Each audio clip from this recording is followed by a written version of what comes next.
The Horowitz Impact of Event Scale, revised, is a widely used self-report measure for evaluating symptoms of distress associated with trauma. Nurses and other health professionals can use this tool with older adults to measure response to trauma, to guide them for mental health treatment, and to monitor their recovery.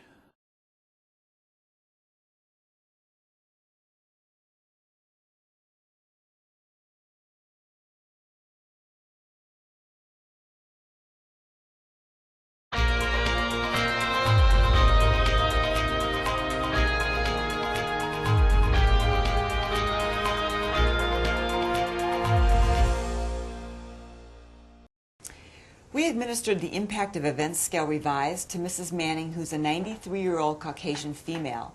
Earlier, she had presented to her primary care physician with complaints of stomach problems and sleep disturbance, and after doing a thorough examination, he determined there were no physical causes for her symptoms, so he referred her to me for a further evaluation.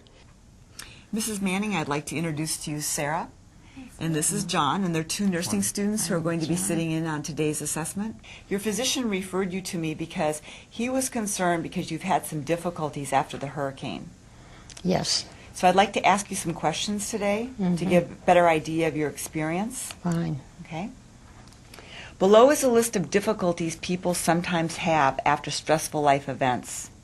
I'm going to read each item aloud and then ask you to indicate how distressing each difficulty has been for you during the past 7 days with respect to Hurricane Katrina. 0 means not at all, 1 is a little bit, 2 is moderately, 3 is quite a bit, and 4 is extremely. I want to know how much you were distressed or bothered by each of these difficulties. Okay. Any reminder brought back feelings about it. Oh, extremely. Okay. I had trouble staying asleep. Oh, quite a bit. Other things kept making me think about it. Moderately. I felt irritable and angry. Extremely. I avoided letting myself get upset when I thought about it. Moderately. Okay. I thought about it when I didn't mean to. Quite a bit.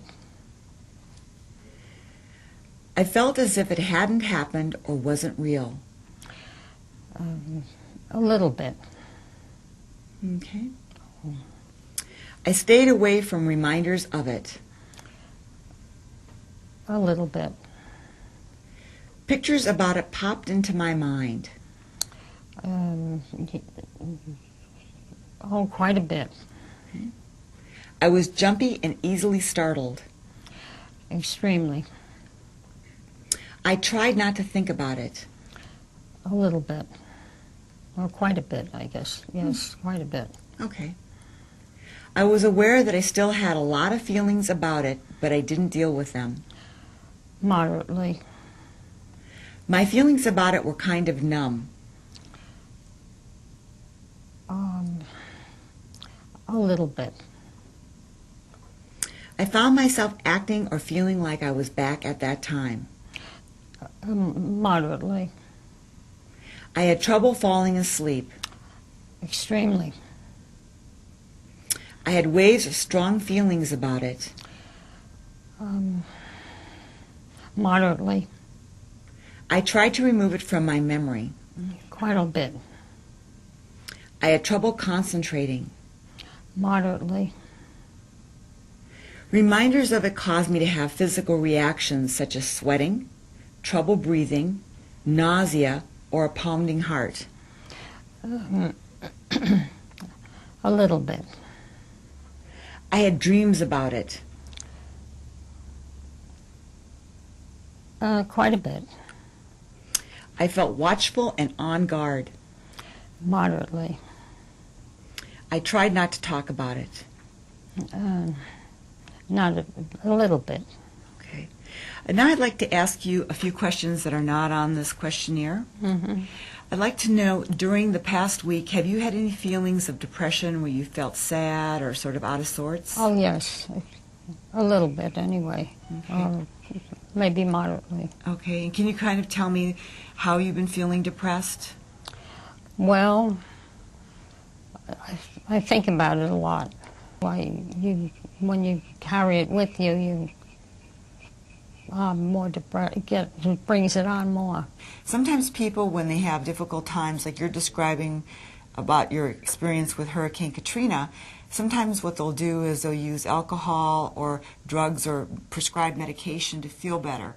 Have you tried any of that? No. Okay. No. So you're I've not never drinking used, and you're no, not using never any? drank, Okay. never smoked. Okay. I'd like to ask you a little bit more about some of the things that you endorsed on this assessment. I would like to know a little bit more about sleep. You indicated that you've been having some difficulties with sleeping. Has this always been a problem for you, or is this something that's recent since Hurricane Katrina? Well, actually, sleep was always been a problem with me Okay. for a long time. Okay. I sleep very little, Okay. but So you have problems falling asleep or I staying have problems falling asleep, and I have problems staying asleep. asleep? Okay. And prior to the hurricane, did you also have problems with both falling and staying asleep? Well, I did, really. Okay. It's been a problem all my life. And prior to the hurricanes, have you had any other experiences in your past that have been traumatic or upsetting? Well, there was one, we were crossing the ferry from Jersey to New York, Okay.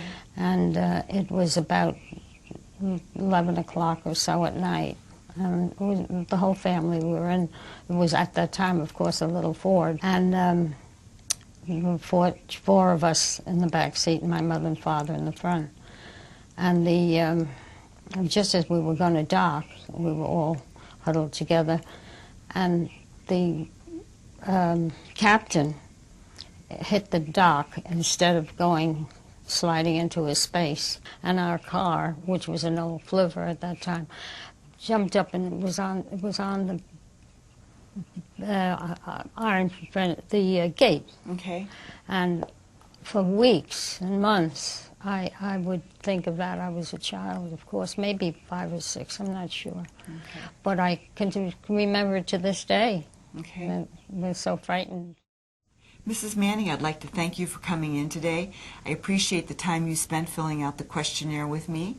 And Sarah and John and I, with your permission, we'd like to meet with the treatment team and to discuss your case and come up with some ideas both in terms of treatment and some ways that we might be able to help you in dealing with these distressing feelings. Well, that sounds wonderful. Do you have any questions for me about our assessment and interview with Mrs. Manning this morning? Yes, actually, I was wondering, what would you do if she was too distressed to answer any of the questions? Well, typically when a patient's really distressed, what you do is calm them down. You spend time talking to them, offer them water, make sure they're comfortable. In general, most patients will calm down sufficiently to be able to answer your questions. If it's a particular question that they found troublesome, sometimes it's worthwhile talking to them a little bit about it to get a better understanding why they were so distressed. But in general, most patients will calm down after a while, but to give them that time. With some of your questions, why did you ask her about sleep and depression pre and post her traumatic event? Typically, what you want to do is get an understanding how the person was functioning prior to the actual traumatic event. So if she had sleep problems before the event occurred and then had sleep problems after the event, that means one thing. That means that it's been an enduring problem for her in terms of management of sleep. If sleep problems, the onset of them occurred after the event, then I'm going to more likely link them to the event itself as a triggering event that caused her to have these issues. So it's good to get a working understanding of the kinds of situations the patient was dealing with prior and post. How would you do a follow-up on Mrs. Manning? I would re-administer the scale probably 4 to 6 weeks into treatment. The treatment team will come up with a plan for helping Mrs. Manning deal with her distress, and we will look to see when it would be optimal to re-administer this assessment to give an idea of which symptoms are responding to the treatment and what types of refinements we might want to make to her plan. We've just finished scoring Mrs. Manning's assessment. And what we found is that she's high on the subscale for intrusion. She's also high on the subscale for hyperarousal, and she's low on the subscale for avoidance. So there are 3 subscales that make up this assessment. And what we're doing now is we're looking at the different types of issues that relate to the types of symptoms she just endorsed. So for example, avoidance, she's very low on avoidance. And consistent with her report that she was comforted by her neighbors and that she really felt a sense of support by interacting with them during the hurricane, it suggests that she would do well with talking therapy, that she's not avoiding it, that she's willing to go there, and that she would derive potentially some benefit from engaging in that therapy. So this even informs our ability to craft a good treatment plan for her. In terms of hyperarousal, we're going to talk a little bit to the psychiatrist about this because she did endorse that she startles easily, she's very jumpy. We want to make sure that she's not on any other medications for other medical conditions that could potentially cause her to feel distress in this area, where maybe she's with some sort of a modification to her current treatments that she's receiving, that might have some benefit. Intrusion, we also know that she was talking about how she ruminates. Intrusions, again, is a symptom that's sort of related to, or a condition that's related to both depression as well as post-traumatic stress disorder. And it's the idea that Mrs. Manning will be engaged in one activity and all of a sudden she'll start thinking about the hurricane. And it's intruding on her day-to-day thoughts. They're unwanted, they cause her distress, she doesn't want to think about them. And so we'll address those issues, how she might effectively help control those thoughts, possibly during her talking therapy sessions. So I think the treatment team, it's very important that we share this information with them so that they can provide some guidance in terms of potential interventions. She scored high on the subscales of hyperarousal and intrusions, and low on the subscale of avoidance. She noted that she's had ongoing problems with both sleep and depression before and after the hurricane.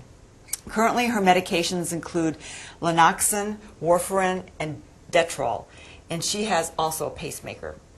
I'm concerned about the possibility that there's some potential for hyperarousal, that some of her medications are contributing to her symptoms. The ones that you mentioned, I don't think have any major contributions to the symptoms that you had described for her in terms of sleeplessness and depression. However, I would be concerned about other conditions that we haven't explored, such as a thyroid condition is one major example. Hyperthyroidism could contribute to anxiety and sleeplessness. What about her pacemaker? Might that have some sort of an impact in terms of her feeling a little bit agitated and anxious and startled? Yes. With a pacemaker and some dysfunction of the pacemaker, it could be that she would have an irregular heartbeat, and that would get her more anxious and startled and have trouble sleeping as well. In terms of treatment for the symptoms that she's experiencing, it appears to me that she's primarily having a subsyndromal presentation. That is that she's endorsed many symptoms that are associated with PTSD, but she doesn't necessarily meet criteria for a diagnosis of PTSD as far as DSM-4 is concerned. To that end, do you think that we should go ahead and treat her, Robin? Do you think that it's worthwhile? Well, I think one of the approaches that I'd like to suggest to the team is that we take this from a strengths perspective, and maybe we could talk a little bit about some of the capacities that were revealed as part of administering the instrument. For example, if we were going to take this from a strengths perspective, we would want to build on some existing capacities. So she may be a very good candidate for talk therapy. It may be that we want to do something that's more psychoeducational, where we would help with normalizing the event, where we would be able to build upon a sense of hope and further enhance coping skills. In addition to that, we should probably think about connecting her more with social supports and some of her natural support networks. And then we might want to think further about the use of relaxation techniques, some way to, again, help with relieving stress and improving coping. And this might be through breathing and muscle relaxation. Tell us a little bit, Robin, about the talking therapy and in terms of psychoeducation, how that component might be really helpful for a caregiver. The use of the psychoeducation is a nice way to be able to involve the family, and certainly helping them understand the importance of supportive listening, also helping us be able to understand reconnecting with routines and rituals, so that our Mrs. Manning is able to kind of reestablish some of what she is used to or was used to prior to this particular event, and also helping to connect with positive memories, so that we're making some changes in terms of helping her remember things that are really positive things in her life and things that she wants to hold on to. One of the things that we might also want to consider is re-administering or administering the geriatric depression scale. She did complain about symptoms of depression, and to be able to kind of track that also to see if she's benefiting and if she's experiencing some relief from those symptoms, that might also be a really helpful approach in dealing with this patient. Mm-hmm. So do either of you have any questions? Yes. Dr. Ursing, what exactly is psychoeducation? Psychoeducation is really a strategy that we use to be able to destigmatize receiving help and these type of supportive services. It's another way to kind of educate the person involved about relaxation techniques, trying to, again, normalize that. After experiencing something like Hurricane Katrina, there are lots of emotions and behaviors and changes in your life that are perfectly normal and would be expected that we would see in someone. And so this is a way of helping to understand that and then to become educated about ways that you can deal with some of those effects. One of the really nice things about using psychoeducation is not only does it help alleviate symptoms immediately and give the patient a sense of hope, but it also provides them with a skill set and some knowledge that they can use in other settings. So it builds resilience. It helps them cope with other issues and other difficulties that they contend with in the future. So it's a really nice way to provide them with, again, as Robin mentioned, different skills and knowledge about their condition that they can go back later on and say, oh, I remember when I felt like that in the past, and now I can apply those skills and that knowledge that I learned to this situation today. So it's very beneficial in a lot of different ways. For an aging population, oftentimes they have a greater perception of loss compared to other populations after a disaster. But in fact, they're also able to experience some of the higher rates of recovery. And we believe through the literature and studies that have been done, that strategies such as this, psychoeducation and helping to normalize and using talk therapy, is a positive way to be able to impact that. How well does medication complement talking therapies, and how might you want to approach that? I think it complements it well, and I think that medication might be really helpful for this particular patient because of her sleeplessness and her increased arousal. And the kinds of medications that might consider once I do a thorough evaluation of the patient would be the SSRIs, or selective serotonin reuptake inhibitors, for depression or depressive symptoms, and her hyperarousal and her sleeplessness. The Pittsburgh Sleep Quality Index is one of those measures that we should again administer to her to follow up and track to see if she's getting some improvement, some relief with the techniques that she's using to have better sleep hygiene at night. Psychoeducation around good sleep hygiene, in addition to potentially being evaluated for medication to help initially, might be very useful. One of the strengths of the Impact of Event Scale Revised is that it can be used repeatedly to measure change. So in fact, it's quite effective to look at how anxiety or hyperarousal or intrusion change after therapies. So it would be very appropriate for it to be continuously used. Okay, basically to summarize our treatment plan, Robin, you're going to be responsible for putting together an intervention for Mrs. Manning that will involve psychoeducation and some form of talking therapy that would be appropriate to her. Mm-hmm. To the degree possible, you're going to bring in family members who also are supportive and help inform them about some of the experiences Mrs. Manning's been having and educate them so that they're knowledgeable and can also provide support at home. Maria, it would be helpful if you would go ahead and again review her medications just to make sure that there's nothing new that's been added since we did the last chart review. And you were going to follow up with also thyroid and making sure that her pacemaker was well within normal limits and that there wasn't contributing to her feelings of hyperarousal. In terms of looking at medications potentially to treat her depression or to treat her anxiety, that you'll do a more formal medical evaluation to determine if that might be helpful for her at this time. And what we'll do is we'll go ahead and we'll make arrangements to follow up and reassess her periodically with the Impact of Events Scale revised. We're also going to administer the Geriatric Depression Scale and the Pittsburgh Sleep Quality Index to see if she's experiencing some improvements in her sleep as well as in her depression levels. We want to make sure that that's not contributing to her ability to do well in the therapy that we're planning for her today. And so we're going to periodically go ahead after consulting with Robin and Maria and make arrangements to do follow-up assessments. I want to thank each of you today for coming in and contributing your knowledge and helping develop this treatment plan.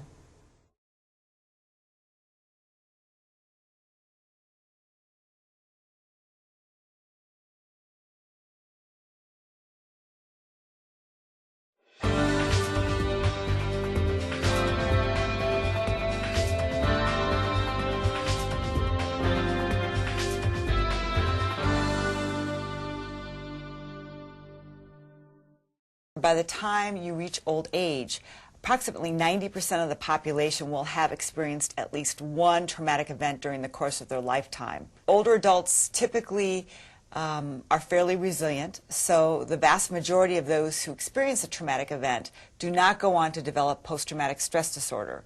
Approximately 20% of females and about 8% of men will go on and develop a diagnosable disorder.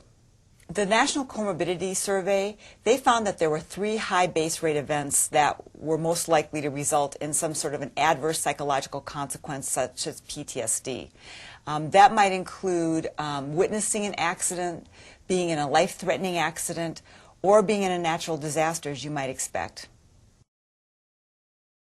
There are a number of reasons why physicians and nurses and clinicians who are mentally health trained even fail to recognize that PTSD is present in an elderly population.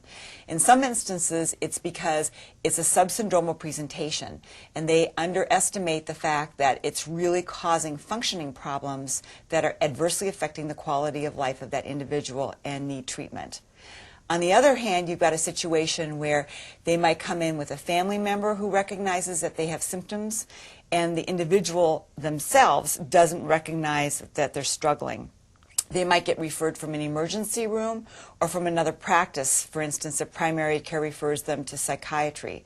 So you have a situation where lack of insight, misattribution of symptoms, they're having stomach aches, they're having headaches, they're experiencing somatic symptoms that they're thinking are normal and they're not associating them with trauma that cause people not to get the type of treatment that they need. There's a lot of barriers that exist that make accepting treatment of any type of mental health intervention or even assessment very difficult for older adults. Most likely there are some cohort effects. So this generation of older adults, they may be feeling a sense of shame, they may be feeling a sense of stigma or embarrassment that they have to ask for help. There really is a strong ethic that they should be able to take care of their own problems. Sometimes people will seek out religious authorities for assistance. They may talk to family members, and they still might not get the adequate treatment that they need. So they're getting some social needs met, but until they've had a full evaluation and being seen for a medical workup, which can rule out any medical concerns, and also be seen for a psychiatric or a psychological workup, oftentimes it goes undetected in the system. Further, there are barriers where most times when you meet with a clinician, you might get 15, 20 minutes. With a physician, you might get 10 or 15 minutes. So there's time constraints that the system imposes. And some older adults may not feel comfortable in a very short period of time revealing very intimate details about their life and the fact that they're suffering and the fact that they can't make things work for themselves. They also may have concerns about maybe this person might think I'm crazy or dementing because they don't know what those symptoms are. And so in turn, there's concern that maybe I'll be put into a nursing home. So overall, there are a lot of barriers that create a reluctance for people to admit to the fact that they're struggling and need help. Being able to administer an assessment like this very quickly and comprehensively provides a picture of the types of issues that that person is dealing with, their symptoms that they're struggling with, and it provides them with a language to communicate to the clinician that they're having problems in this area. When a person's traumatized, oftentimes they can recognize clearly that they're not doing well in their day-to-day functioning. They can say, I no longer take pleasure in going out and doing things with my friends, that things don't feel right to me any longer, I'm having problems with sleeping, my stomach is upset. So they recognize the functioning problems, but they don't put it together and link it back to the event itself. And until you do that, and until you make it clear to them that there's some hope that by using certain techniques, talking therapy, medication, psychoeducation, relaxation exercises, that they can benefit from those and that they can have a better quality of life. Some of the functional impairments associated with PTSD go back to the types of items that were endorsed on the measure itself. So for example, if the person endorsed that they're irritable and angry, that family members may shun them because their interaction with them is so unpleasant that they don't want to deal with them. They basically burn out family members. There's another situation where they might indicate that they're feeling numb. And in that instance, the person may actually avoid interacting with others and shut themselves off from the world because it's too difficult to go through the motions. They feel like they're almost moving through quicksand, the numbing that they feel. In terms of avoidance, there may be a real effort to not go to the grocery store, not go to environments where they're forced to engage with others and they're feeling a fair degree of discomfort, being even put in minor social situations. So it really has adverse consequences in terms of their social functioning, which can extend into their physical functioning. Because when you take that out and you start thinking about them not going to the pharmacy and not going to follow-up treatments to see their physician, you can see where avoiding certain situations, avoiding social interaction, being difficult to deal with, those are all things that can have very adverse consequences. This is a screening tool, and so it's just like using a thermometer. A thermometer is going to tell you if that patient's temperature is elevated or if it's within normal limits. It's not going to tell you the etiology. It's not going to give you the cause. What it does is it raises flags for further clinical evaluation. There's a number of different ways that post-traumatic stress disorder is treated. Cognitive behavioral therapy is a modality. It's a type of talking therapy that has a large and even growing literature demonstrating that it's very effective. There might be other types of interventions that are used depending upon the nature of the trauma. So for example, for somebody that had a traumatic event that surrounded maybe being bitten by a snake, you might do exposure therapy. That might be appropriate. Where somebody who obviously has experienced a disaster, that would not be an appropriate therapy. There you'd want to think about using a cognitive behavioral therapy or solution-focused therapy where you're coming up with ways that the person can address their problems, cognitive restructuring, looking at using psychoeducation as a way to help to normalize and to empower, where you're building on their strengths and you're helping to build resilience and also to really shine a light on their coping strategies that are adaptive. So screening a person and getting a negative result, you're basically out 5, maybe 10 minutes of your time. Screening a person and getting a positive result, it can have an impact that affects that person for months and years to come.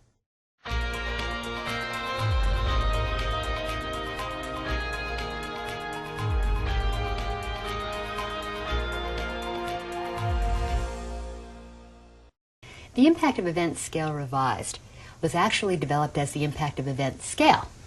The event was originally with bereaved people. Horowitz developed this scale and tested it on populations that were dealing with bereavement. And this was prior to the recognition that post-traumatic stress disorder even existed. So in the 1970s, Horowitz developed basically a 15-item scale to look at what forms or what would create stress. The stress that was originally identified were stressors of reliving the experience, which we now call intrusion.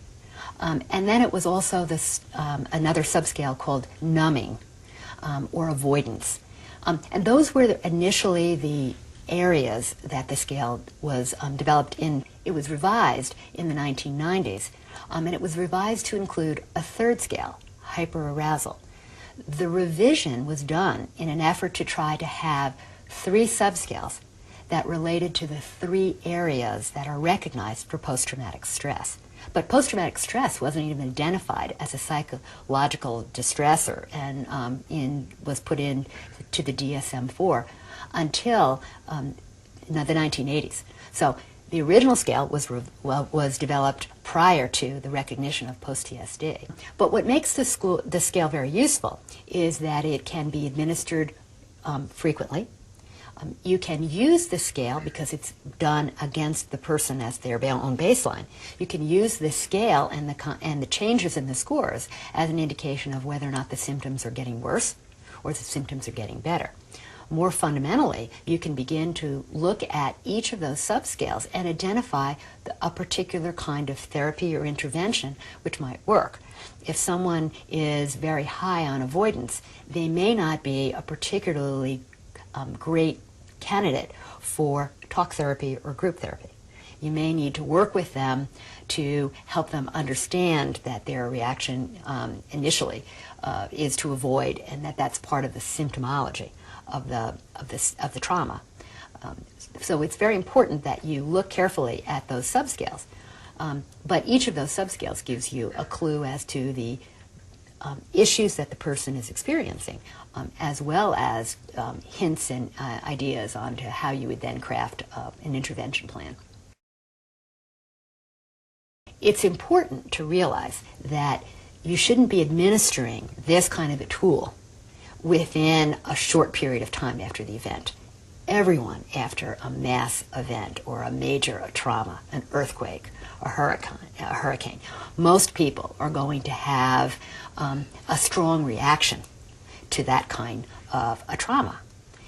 It's better to try to administer this tool and to try to assess how people are responding after most people have somehow normalized the event.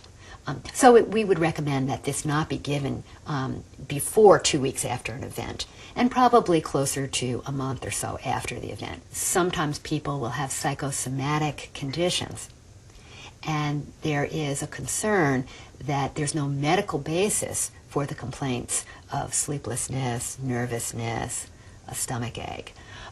And because there's no physical reason why they should be having them, clinicians can somehow begin to link the fact that there may be stressors, and that upon an interview they might be able to determine that the conditions that the people are experiencing, the stress that they're experiencing, is actually related to a specific traumatic event. There are a number of personal factors that can create more of a tendency to develop post-traumatic stress, or to have a harder time to normalizing a traumatic event. People who have had traumatic events in the past are more likely to experience trauma again. So if someone has had child abuse or sexual abuse growing up, they may be much more likely to experience a traumatic event differently than someone who has not had those experiences. They may have less resilience, and they may be more likely to develop that. Women, at least studies, women tend to have more post-traumatic stress than men. There's also a comorbidity. People with substance abuse, people with substance abuse either from alcohol or drug abuse, seem to be more likely to develop post-traumatic stress.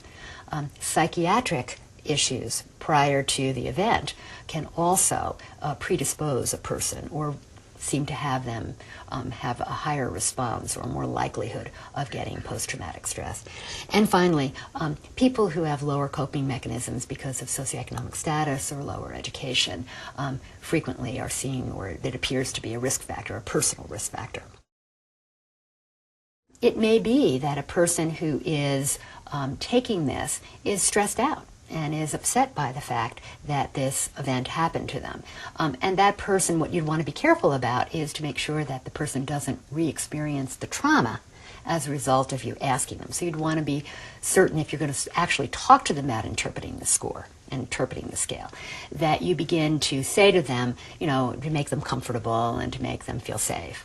But it's also perfectly possible for you to get the score, to score it, and then for you to refer that person to a clinical person and say, you know, you seem to have issues or seem to be showing that you're distressed in a number of different areas. I'd like to refer you to a person who can help you with this, a licensed mental health clinician or a person who is experienced in dealing with clinical issues of a psychiatric nature.